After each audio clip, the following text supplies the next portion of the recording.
غبار آلود، عزیز جاں ہیں یہی راستے غبار آلود، نہیں یہ شوق کے گل پوش رہ گزر میں رہوں، تیرے ہی گیت سنوں دھڑکنوں کے سرگم میں، کسی دیار میں ٹھہروں کسی نگر میں رہوں، اسی کے دم سے کھلے روح کے گلاب تمام، اسی کے دم سے کھلیں روح کے گلاب تمام، اسی زمیں کے طلسمات کے اثر میں رہوں، میری شناخت اگر ہو تو تیرے نام سے ہو، میری شناخت اگر ہو تو تیرے نام سے ہو، اے عرض شوق تیری چشم معتبر میں رہوں، خدا گہی کا جہنم بھی ہے۔ بتائیے کہ پاکستان کی جو ٹینکس ہیں نا، ٹینکس فوجی ٹینکس، ان میں سے کسی ایک ٹینک کا نام بتا دیں۔ وہ سامنے ہینڈ ریز ہوا ہے، الخالد ٹینک، بالکل ٹھیک ہے، ان کا جواب زوردار تالیاں ہیں۔ اچھا، نواح نصرت و فیروزی و ظفر میں رہوں، میرے وطن میں تیرے قریۂ خبر میں رہوں، عزیز جاں ہیں یہی راستے غبار آلود، عزیز جاں ہیں یہی راستے غبار آلود، نہیں یہ شوق کے گل پوش رہ گزر میں رہوں، تیرے ہی گیت سنوں دھڑکنوں کے سرگم میں، کسی دیار میں ٹھہروں کسی نگر میں رہوں، اسی کے دم سے کھلے روح کے گلاب تمام، اسی کے دم سے کھلیں روح کے گلاب تمام، اسی زمیں کے طلسمات کے اثر میں رہوں، میری شناخت اگر ہو تو تیرے نام سے ہو، میری شناخت اگر ہو تو تیرے نام سے ہو، اے عرض شوق تیری چشم معتبر میں رہوں، خدا گہی کا جہنم بھی ہے قبول مجھے، خدا گہی کا جہنم بھی ہے قبول مجھے، مگر میں تیری تمنا تیرے سفر میں رہوں۔ شکریہ۔ اور ہاتھ ملا کے دشمن کو یہ واضح کر دے کہ ہم آج بھی ہر اس نگاہ کو پھوڑ دینے کی طاقت رکھتے ہیں جو ہمارے ملک کی جانب اٹھے گی۔ پاکستان زندہ باد۔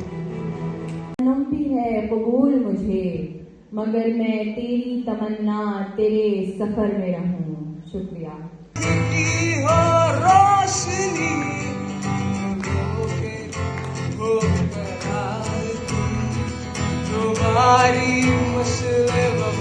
اے راہ حق کے شہیدوں،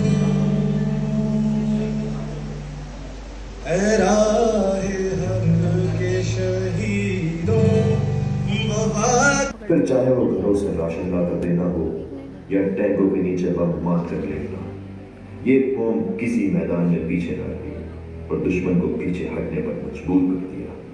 جنگ اپنے عروج پر پہنچ چکی تھی۔ دوپہر 3 بجے ایئر چیف مارشل نور خان کا ہوائی حملے کا حکم دینا تھا اور پھر پاک فضائیہ کے برق رفتار جنگجو طیاروں کا بھارتی ٹینکوں کو تاک تاک کر مارنا ہو یا پٹھان کوٹ، ہلواڑہ اور آدم پور۔ دل سے ملتے ہیں تو پیار کا چہرہ بنتا ہے، چہرہ بنتا ہے، پھول کی لڑی سے جوڑے کو چہرہ بنتا ہے، چہرہ بنتا ہے، وہ دل دل پاکستان جا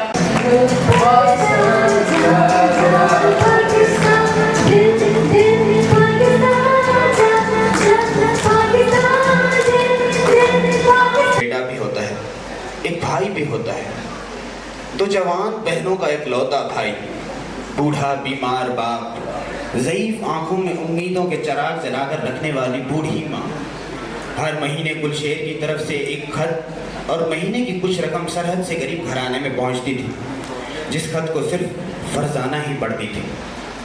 فرزانہ پڑھنے لکھنے کا بے حد شوق تھا، مگر حالات اور وقت کی قلت تلے فرزانہ کے خوابوں کے چراغ بجھ چکے تھے۔ اب وہ پورا دن گھر میں اپنے بیمار باپ کی دیکھ بھال میں لگی ہوتی تھی، جبکہ گھر کے سارے کام رضیہ دیکھتی تھی، جو کہ گلشیر کی بڑی بہن تھی، جس کو کبھی کبھار گلشیر پر بے حد دکھ ہوتا تھا۔ کہتی تھی گلشیر وطن کی مٹی کا تو حق ادا کر رہا ہے، مگر ان دو ضعیف لوگوں کا کیا جس کا وہ اکلوتا سہارا ہے۔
لیکن یہ بھی تو اسی کی ذمہ داری ہے نا، ہاتھوں کی ذمہ داری گھر کے حد سے بے حد بڑی ہوتی ہے۔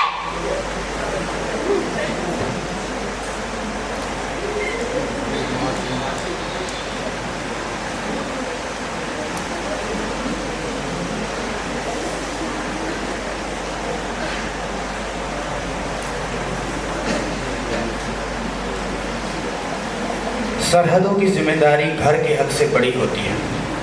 گلشیر کی اس ذمہ داری کا بوجھ صرف اس کی ماں ہی جانتی تھی، کیونکہ ملک کے حالات ایسے تھے جہاں پر 2 وقت کی روٹی کے لیے 2 دن لگ جاتے تھے، اور گھر کے حالات اس سے بھی بدتر۔ گلشیر کو بچپن سے ایک فوجی بننے کا بے حد شوق تھا۔ وہ بچپن سے ہی اپنی ماں سے ایک ہی سوال کرتا رہتا تھا کہ ملک کی رکھوالی کرنے والے موت سے کیوں نہیں ڈرتے؟ تو اس پر اس کی ماں اسے بڑے پیار سے جواب دیتی تھی کہ سرحدوں کی حفاظت کرنے والوں کی وطن سے محبت موت سے کئی گنا بڑھ کر ہوتی ہے۔ جس دن سے گلشیر کو یہ جواب ملا، گلشیر کا وطن کے لیے عشق اور پختہ ہو گیا، اور پھر گلشیر اپنی جوانی کی شروعات میں سرحدوں کی سالاروں کی فہرست میں اپنا نام درج کروا دیا۔ اور اس محبت کی کشش ایسی تھی کہ گلشیر 6 مہینے تک وطن کی محبت کا حق ادا کرنے میں لگا رہتا۔ ہر مہینے گھر کو ایک خط لکھتا اور مہینے کے خرچے کے پیسے بھیجواتا رہتا۔ آخری بار جب اس کی چھوٹی بہن فرزانہ نے اس کو خط میں ابا کی ناساز طبیعت کے بارے میں بتایا تو اس نے کہا کہ اگلی بار وہ خود ابا کو دیکھنے آئیں گے اور سب سے مل کر جائیں گے، مگر اس بات کو 1.5 مہینہ ہو چکا تھا۔ نہ گلشیر کا خط آیا، نہ گلشیر خود۔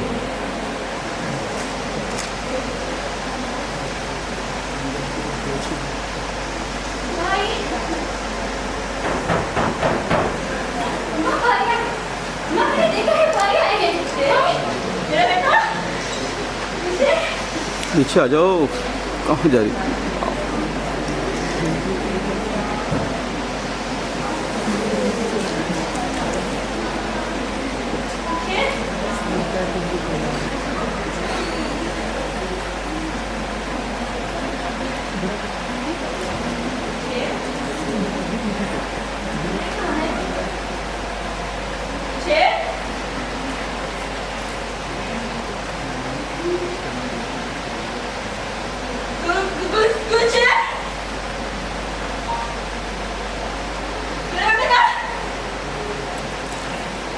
السلام علیکم۔ امید کرتا ہوں کہ سب ٹھیک ہو۔ فرزانہ خدا جانے میرا یہ خط جب تم اپنے ہاتھ میں پکڑ کر پڑھ رہی ہوگی تو تمہارے ہاتھ کانپ رہے ہوں گے، کیونکہ میں نہیں جانتا کہ میں اس بار جس عہد کے لیے جا رہا ہوں تو واپس تم سب سے مل پاؤں، تم سے، امی سے، سب سے، کیونکہ میرے وطن سے عشق کا یہ آخری عہد ہے جس کا میں بچپن سے خواب دیکھتا آ رہا ہوں۔ رضیہ کو سمجھانا کہ اس کا غصہ جائز ہے، مگر ایک سپاہی کا وطن ہی اس کا پہلا اور آخری گھر ہوتا ہے۔ اس کو سمجھانا کہ جس وطن کی چھاتی کی آنگن میں وہ آزادی کی سانس لے گی، اس ہوا میں اس کے بہادر بھائی کے خون کی خوشبو ہوگی جو اس وطن کی مٹی سے مل کر ہریالی بھرا پھولوں کا جہاں سجائے گی، جہاں پر ملک کے تمام معصوم بچے بے خوف ہو کر کھیل کود کریں گے۔ ابا کا خاص خیال رکھنا اور اس کو ہر سانس میں یہ احساس دلانا کہ اس کے بیٹے نے وہ حق ادا کر دیا جس کا وہ خواب دیکھتے تھے۔ اور امی کو میری طرف سے گلے لگا کر اس کے ماتھے پہ ایک بوسہ دینا اور یہ بتانا کہ اس کے بیٹے کو اس سوال کا جواب مل گیا جو وہ آپ سے بچپن میں پوچھتا تھا کہ ملک کی رکھوالی کرنے والے موت سے کبھی نہیں ڈرتے، کیونکہ ان کا وطن سے عشق موت سے کئی درجے بلند ہوتا ہے۔ سب کا خیال رکھنا، تم سب کا گلشیر۔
موضوع بحث یہ ہے کہ جب ہم پاکستان کی بات کرتے ہیں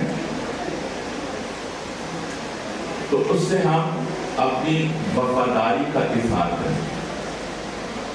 آپ ینگ بچے جتنے بھی ہیں ان کے لیے بات بہت عجیب سی لگے گی کہ پاکستان سے وفاداری کیا،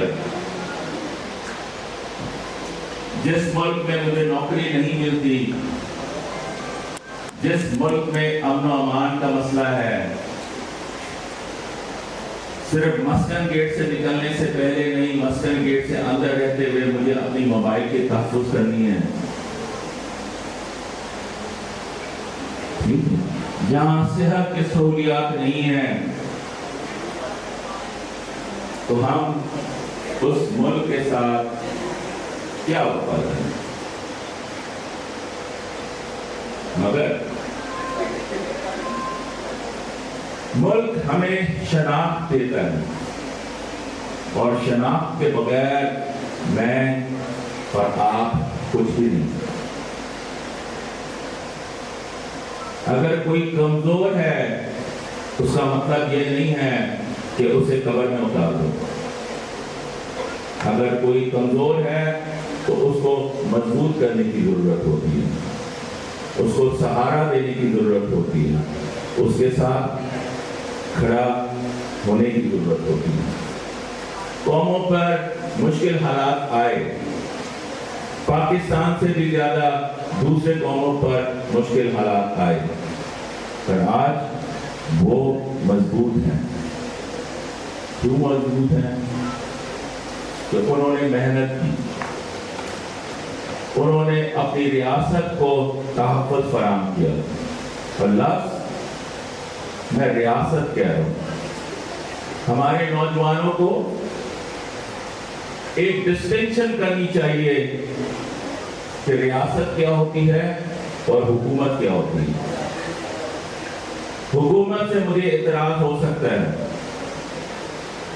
آج ہمیں حکومت کو تنقید کا نشانہ بنانے کا اختیار ہے، کیونکہ حکومت صرف وزارت نہیں ہوتی، حکومت کا کام ہے ڈیلیوری میکینزم، ڈیلیوری کرے، عوام کو سہولت فراہم کرے۔ تو مجھے کسی حکومت سے اعتراض ہو سکتا ہے، مگر مجھے اپنے ریاست پاکستان سے محبت ہے۔ And I feel proud to be Pakistani.